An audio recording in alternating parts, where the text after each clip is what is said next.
Do we have any Dolly Parton fans in the house? We must have, right? One of her songs that she sings, one of my favourites, is called Change It. And part of the lyrics go, I'm not going to sing, you will be pleased to hear, but part of the lyrics go, if you don't take the reins, it's going to stay the same. Nothing's going to change if you don't change it. I talked recently about the importance of having a growth mindset. Now, this is something that has been around for a long time, this idea of having either a growth mindset or a fixed mindset. And with a fixed mindset, we believe that what we're born with, that's it. You can't teach an old dog new tricks, and we are not going to develop, or we cannot get any better than we already are from birth. Or we can have a growth mindset, where we do believe that our natural abilities and our skills and our talents that we're born with are a starting point, and we can build from there.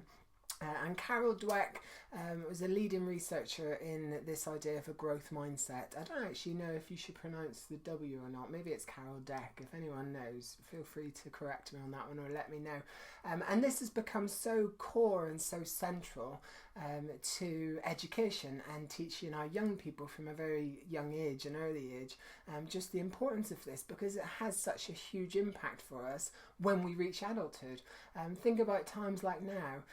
Certainly for myself, recently over the last few months, I have a choice there. I'm put on a few pounds since March, I don't mind telling you. I could be very, very fixed mindset about that and say, oh, right, that's it now. That's it. I'm never going to lose it again. Not again. This is it forever. Or as I choose to, I could look at it as a growth mindset and say, okay, at least it's not as much as I could have done had I not been keeping up with some stuff. I will get back on it and it will be okay. For the work stuff as well, we have all been going through our own cheesy old X Factor journeys, haven't we? Certainly throughout this year.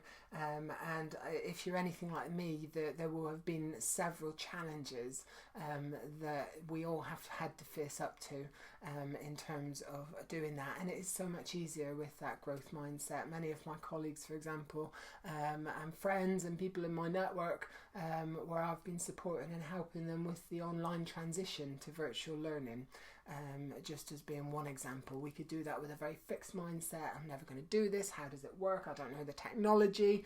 Or I'll get there. I'll get there and I'll learn and it will be okay.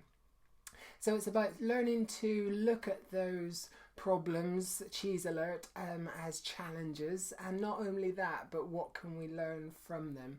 That fail becomes that first attempt in learning.